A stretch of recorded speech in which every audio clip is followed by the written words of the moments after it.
for each game, for each team, sorry, but I'm thrilled with the performance, with the attitude that we showed, with the personality and character that we played, especially in the second half. We're looking at Manchester City and we're just thinking, wow, what a team. You're above them, so wow. Yeah, but it's just the start. Obviously, we are really happy where we are, but we know the competition, we know the history, what Liverpool has done, and will continue to do in the next few games for sure. And we haven't shown that yet, and that's what we are trying to do. The situation around the penalty, of course, we should have cleared it already. I don't know how many times with one proper shot over the roof of the stand or whatever. That didn't happen, and now I saw it, and it's. I think you can imagine that I don't think that this is a clear penalty. This is a very soft one. But in the end, I think the game is a draw. And then that's for today fine, but now we have nothing, and that's obviously much worse. I think we only have to think about us, not about the other teams, and of course we are confident, and I think we need to keep going and go game by game, trying to win all of them. Everything Trent does at the moment and everything he doesn't do is analysed endlessly. I wanted to ask. I mean, I was assuming that it was the ankle problem why he came off. Yeah, he's injured, unfortunately, like Luis Diaz as well. Doesn't look good for both. So that's the icing on the cake for us today. I have to say, when Bukayo Saka came up to take that penalty, I have a screen so I can see the close-up. He looked about 12 years old, but my goodness me, what a penalty. It's great. Obviously, we all know what happened over a year ago and how he took that situation, and everybody around him was really helpful and supportive. He didn't doubt about what he wants to be on that pitch. He wants to be a leader. He wants to be a game winner. And in order to do that, you have to step in important moments. Today he's done it, and he's given the 3 points to the club. There's probably more discussion about Liverpool's defending than any other subjects at the moment in football, and we will do that in a little while. But that was a really good game. Well, sometimes analysis can be made simple for you by wonderful footballers playing with confidence. Yes, there are always aspects of it that you want to look at in terms of tactics or mistakes. But today, Arsenal, the positivity was there for all to see. The two young lads playing left and right for them at the moment would be giving any defences in Europe or world football a problem. Great players can force teams into mistakes.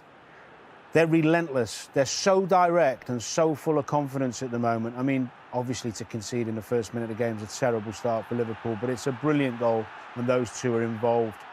Rest of the first half was pretty even, actually, and Liverpool got back into the game, did really well. But look at this. Arsenal, a little bit against the run of play, have these two flying at the Liverpool back players. They're not just quick and skillful. They're now getting end products of their game. Spotting the runs, making the right passes, good decision-making.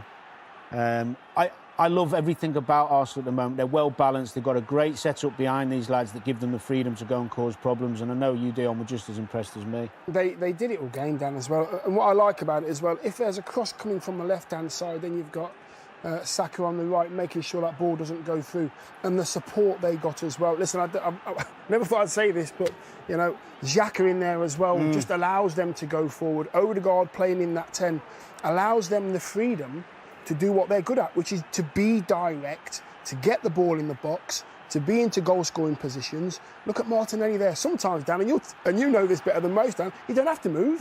Get yourself in a good position, and you are there in case. And that happened a lot in the game. And this is the penalty. I didn't think it was in normal time. And then, you know, you can just see that, you know, Thiago, he thinks he's there, but he actually kicks through the leg. I think it's a soft pen. I've got to say, I think it's a very soft pen, but it's a pen. And the referee gets it right. You sort of sensed in the interview at the end there, Mikel Arteta maybe just trying to play things down a little bit, talking about Liverpool's consistency over the years and suggesting Arsenal aren't quite at that stage yet. Given where they are in the table, are they City's closest challengers for you at the moment? It looks like at the moment. I think they're still a long way off City. I don't see them seriously challenging. You don't? No, and the main reason is simply because they can't keep their best 11 fit all season. City don't have to because they've got that much quality. I think 2 or 3 of those players come out the Arsenal side and they don't have the strength. They've got good players, but they haven't got the same level of player to go in. So I think when they have a few problems, they'll have the odd bad run, whereas a City, I just don't see. I think right now they have to be in the picture, though, Arsenal. Right now, they have to be in the picture, Arsenal do. It's hard to overlook. They're fighting for second. It's hard to overlook them right now, Dan, because they are the best. I know what you mean, but it's not hard to overlook them based on what City are doing and the reasons I just gave. I just can't. City have got that much strength and depth. I completely agree. Don't see how they can be stopped. No, City's got the best squad of quality, without a doubt. But at the moment, Arsenal looking very good. Just a final thing on them and an indication of what they're building. They've scored 54 goals via players aged 21 and under in the Premier League under Mikel Arteta, which is 22 more than any other side. So for the whether it's this season or not, the future bodes incredibly well. I think that's one of the strengths, you know, having this lovely blend of some experienced players with these young lads coming in. Arteta, he has a way of playing. They all know their jobs. They all know what they're doing. But more importantly, they play with a freedom. And with young players, if you've got a manager who gives you that freedom to express yourself, well, you've got a hell of a chance. And I think Arsenal and Mikel Arteta will like people saying that they're not quite, you know, just go under the radar slightly. Keep doing what you're doing. Let's be second favourites. Although you just said they can win. No, I did. But you're saying that, you know, I think City will win. And you're right. They have got the best squad, City. However, Mikel Arteta will like not being favoured. Well, then you've covered all bases, because Arsenal fans will love you for your positivity. They'll hate you, obviously, but Arsenal's players and manager will like you for your realism. There you go. It's just the harsh facts. Well, if anybody deals in harsh facts, it's you. Right, Liverpool's defending. Yeah, listen, I don't know, just for the goal, you know, and I'm thinking to myself, well, this shouldn't be a problem, because here you can see we have now got a 3-on-3. There's not a massive problem here. All you have to do is stay in that 3. You've got a man each, do what you've got to do. I know what Trent Alexander-Arnold's trying to do. He's trying to help his skipper out because Martinelli's quicker. So he's gone out of his space. You've got to trust your skipper. Stay in the middle, get Tsimikas to stay on the left. And if they stay in those positions in a 3, this goal will not happen. Because Trent will be in the middle, Tsimikas will be off, not a problem. Just one worrying other sign. So we're going to see the same bit of action again. And if you just watch in your picture here, Odegaard sprint forward. Thiago sees him. This is your central midfielder, only playing with 2. His reaction to try and get back in is a little bit worrying for me. We know he's a wonderful technician, but really he should be busting a gut to try and get back in, and you shouldn't have your striker, Nunez, overtaking you to try and get in the box to clear the cross. That's a little bit of a concern, especially when you play 2 in the middle. And that's it. Your recovery run should always be a sprint. You get back first, and then you wait for, you know, attackers to come onto you. Well, it's highlighted, Dion, because the fact that Nunez, who's a striker, is sprinted past his midfield player. That's what strikers do, Dan. Strikers work hard. Strikers work hard, Dan. That's what we do. And he was good today, by the way. Yes. It's the positive for Liverpool. Nunez was very, very good today. One more on this. Klopp said afterwards, I think the goals we conceded have nothing to do with the system. Do I have deeper concerns? Yes, of course. I'm not happy. Look, that's what they've done in the last 12 games. That's what they did in the 12 games before that. That is a stark difference. Well, we're talking a few months ago, Liverpool were in every competition looking at making history and winning 4 competitions. So the squad has not got worse in terms of the players, but the mentality's changed a little bit. I think it's hard to change momentum. I said before that complacency set in a little bit, I think, at the beginning of the season for certain members of the team. And I think then trying to flick a switch to get it back on is one of the hardest things in football. It's individual lapses in concentration. That's what it is. That's what he means. Just a quick one on the handball. Liverpool didn't get this. Now, PGMOL say for handball, it's all about proximity and speed. You would both agree that if that had been given, that would have been harsh. Yes, 100%. Yep, 100%. Because of the proximity and speed.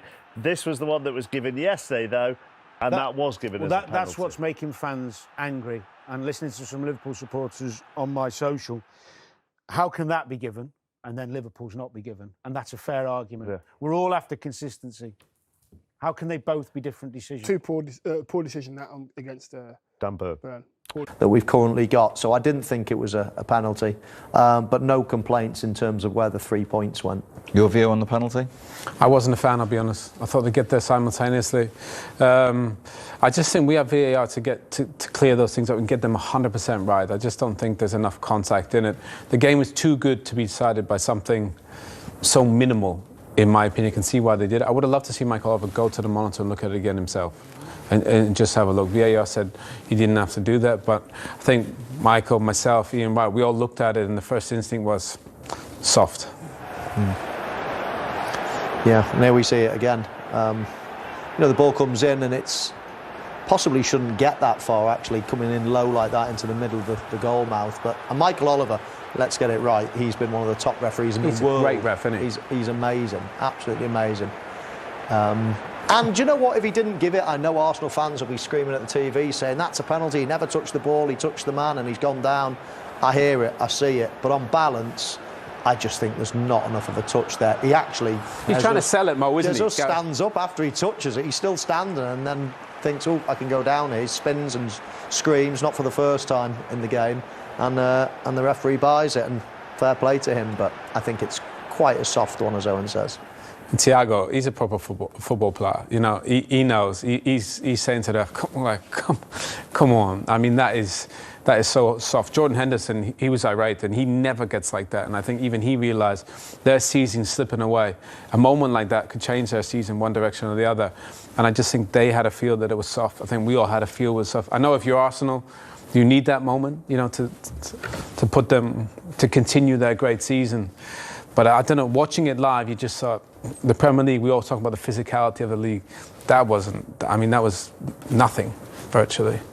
It certainly is great. It's the third best start to a Premier League season for Arsenal. 24 points from 9 games. 8 wins, just that defeat at Manchester United. They're a point ahead of the champions in 4 of the last 5 seasons, City, and 4 clear of Spurs. And as we've mentioned, and we'll get to Liverpool in a moment, 14 ahead of Jurgen Klopp's side. Mikel Arteta mentioning the atmosphere there, both today and against Tottenham. Does that feel for the first time to you more like the old recognisable Arsenal? The whole club I'm talking about, the feeling around it. No, he's done a remarkable job to turn that football club around. You think about all the negativity when Arsene Wenger finished, you know, the fans and the frustration that they had and the whole Xhaka experience, you know, with the captaincy and all that. He's turned that all around. It's almost pure positivity around Arsenal. So I'm amazed that he's done that great a job. The recruitment it's been fantastic as well. They play good football, and actually it felt like for the first moment they believed. You know, we think about the way they played against Liverpool over the last seasons. They've got smashed to bits. You know, especially going to Anfield.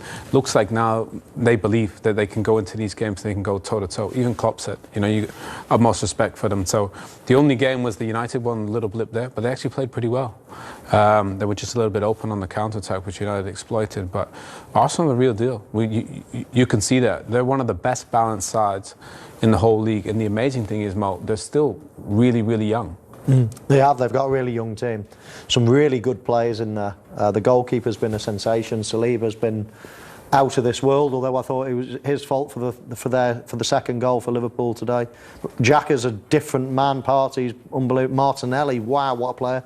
Jesus, where's he? You know, we all knew he was a very good player, but he looks top class. I mean, right through the team, there's some top class. So they're here to stay, and it's just great to see Arsenal back. I think because, you know, I grew up with them. I played against the Invincibles. They were just an incredible team, and I think they've suffered enough, you know. It's been probably a decade of suffering at least for Arsenal.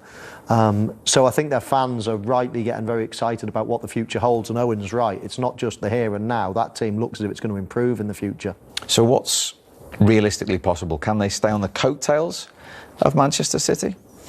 Well, I don't think Mikel would say they could match Man City, but they're there right now. And while you're there, you know, you got to chip away. We saw Leicester all those years ago. Nobody believed that they can go and win the league. I think even only they thought they probably could when they got to March, you know, and they got a huge result. And all of a sudden you think, right, while we're here, let's go and win it. So I think for Arsenal, they're right there. You know, they can give everybody a great game. I think even Guardiola said last week, you know, Arsenal played better than City have over the course of the season so far. So credit to Mikel and his players. They're doing amazing. The atmosphere is super positive. I don't think they're ready to push City yet.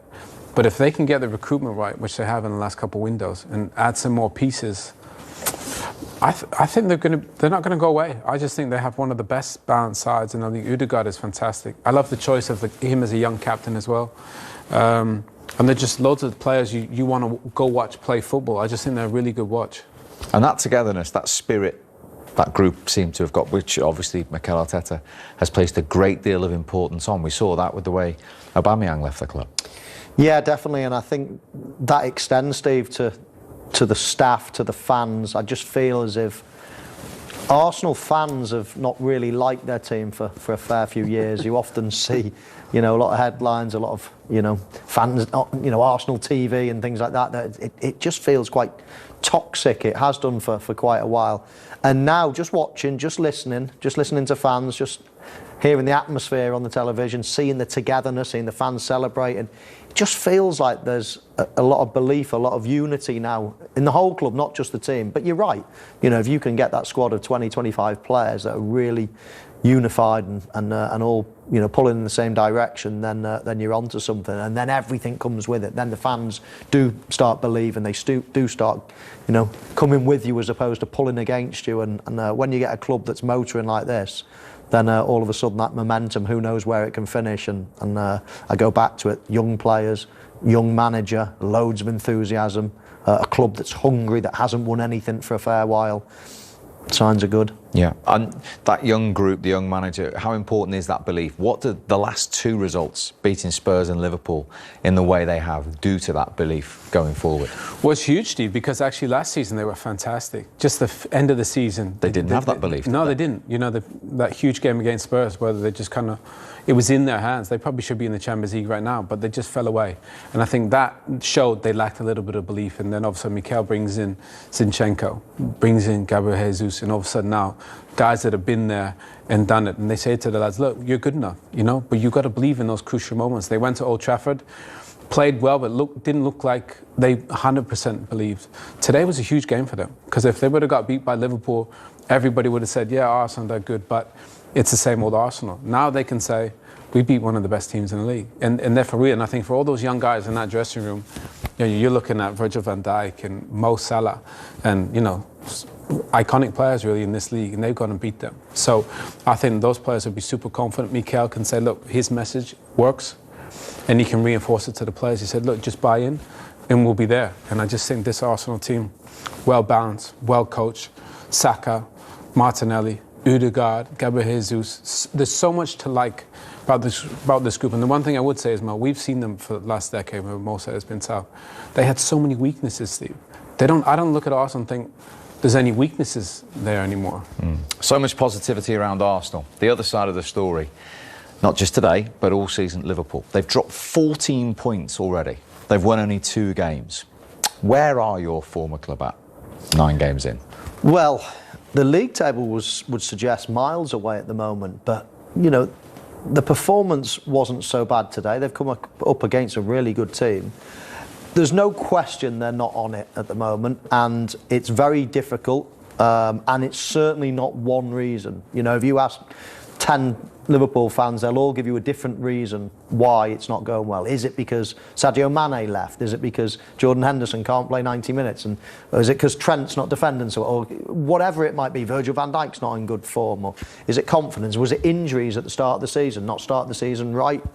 Lack of confidence? Is it a lack of confidence belief? How can it be that? There's just so many different things, but what we do know in football is that once one thing can go wrong, well, it can be a domino effect, and it's very hard to stop the slide. And it could be a mixture of all kinds of things. I mean, they did lose a great player in Sadio Mane, then they replace him, and then he gets suspended for 3 games in Nunez. So lots of things have gone wrong. They're not a million miles away. I watched them in the Champions League in midweek. They played particularly well in the first half. They give Arsenal a good game today, but it's not what you expect, is it? I'm not sticking up for them in that way. You'd normally expect them to go to Arsenal over the last few years and beat them well, because they were that good. There's certainly things that aren't perfect at the moment, but I do see Jurgen Klopp. I don't think that this is a something that's all falling down before our eyes. I mean, bear in mind a couple of seasons ago, in the season that was disrupted by COVID, I mean, they were even worse than this. They couldn't win at home for half a dozen games or something, and they bounced back. You know, they bounced back with unbelievable, you know, quality. So yes, they're going through a rough patch at the moment, but they're not gone. They're not, you know, there are little cracks appearing, don't get me wrong, and there will be surgery needed to that squad. It's one of the oldest teams in the Premier League. That's a bit of a concern. The midfield isn't great. It's ageing, and I think more quality needs to be added to that. But, you know, Jurgen Klopp will get it right. He's just done an incredible, you know, job, and I don't think people should lose faith so quickly. And that midfield area, where of course you used to play, you noticed on a couple of the Arsenal goals today that they're fine margins, but they're important margins. Yeah, I mean, I think Jurgen Klopp, I think the one thing he's got to fix very soon is conceding early goals. And when you play in a position like in central midfield where Jordan Henderson, if you're in there, maybe can you cut out that ball? I know it's tiny, but you know, there's just such fine margins, I think. And again, you know, there's just a couple little moments there where you think, you know, if you're in that position, you have a huge responsibility. You know, can you try and cut out that ball that's coming across? I know Trent gets all the criticism, but everybody is kind of responsible for that. I think he wanted to play a little bit differently because of, you know, he played another attacker, which is fine. But, you know, if you get in a position like this, I know it's tough against one of the best players in the league in Martinelli, but you can't let him chop inside. You just can't. You can't let him come back on his right foot. Jordan is too good, too experienced to allow that to happen. If he wants to go down the left, good luck to you. And take a shot down there. But, you know, keep him on his left. Keep him on his left. You got help there. You can't come in on his right, Mo. And they're just little things. But if you think about all the goals they're conceding, the soft goals, and you're 1 down and you're 2 down, they're all adding up, and they're doing it pretty much every match day. Yeah, and against lesser teams, you always get away with it. I mean, Liverpool played this new little tweaked formation in midweek, but they're playing against Rangers, with all due respect. You know, they were always going to win that game. They've always got too much quality. He's gone with that same formation, a very attacking formation with 4 strikers basically, and then 2 sitting. Well, for that first goal, Thiago breaks rank. He goes and commits himself, and all of a sudden Jordan Henderson's left on his own, and it's like, do I go? Do I try to cut this out? It's a slightly different formation. It's a brave one, and to come to a team like Arsenal in their form, it was a very, very brave decision, let's say, to play all those attacking players. Fabinho left on the bench again, which I never thought would be the case. You know, I see him as one of the best sitting midfielders in the world, but he has had a sticky start to the season. But for the big games, I thought he'd bring him back in. But he decided against it. He played with an attacking lineup. And as Owen said, those little details, you know, against the teams like Arsenal, you get away with it in certain games, but against the big teams, you need your big players and the ones that are used to playing in those big games. You talked about the starts and they keep conceding it. I mean, when you look at the first half record for Liverpool and Jurgen Klopp, I mean, it's incredible. We've done a table. They're bottom. Yeah. They've got four points in just the first 45 minutes. Is that a mentality thing? Is it a concentration thing? That's just concentration. Sir Alex used to go on about that. You know, in big games, in the dressing room, the thing he'd always say, the players are great, the manager's great, just concentrate. If you concentrate, you cut out errors. They're making so many mistakes for such a great team. Mo's right, Klopp's done one of the greatest managers in the game. And even for him, he'll be looking to try and find little solutions to fix it. But the fact of the matter is, if you start games that poorly, I don't care how good you are, even if you're one of the best teams in the world, you're going to struggle and you're going to chase games, and then your confidence goes. And their confidence isn't there anymore, by the way, and it was a few months ago. Their confidence is down. You know, they're taking punches and they're getting knocked out at times. I think they've got to find a way to just hang in there, keep the games tight. Mo Salah and Diaz and all these guys, they're going to score goals. They got to keep it tight at the back. If they do that, then I think they'll be back to one of the best in the league. Yeah, it's worrying. It's been a trend for some time, hasn't it? I mean, staggering that, though. It is. It's Liverpool. Unbelievable. 4 points in the first half, yeah. And it is. It's a staggering stat. We have mentioned it before, but to see it in cold light of day like that in numbers, it's quite a staggering stat. And as Owen said, it can only be concentration, because you can't be a good second half team and a bad first half. I mean, it just doesn't make any sense. It's not fitness. It's nothing bar concentration. So. they'll have to put that right as well. I mean, it was a forte of Liverpool, starting fast, almost putting teams under the cosh right from the start, beating them in the first half, being able to rest some of your good players in the second half. But at the moment, it's just not happening. No. And this week, they go to Ibrox in the Champions League, and then it's Manchester City next in the Premier League at Anfield. It's the hardest fixture. Is it some way it's the best fixture for them? It's the best fixture, and especially with that Anfield crowd. And the thing is, Steve, they need to turn around their season.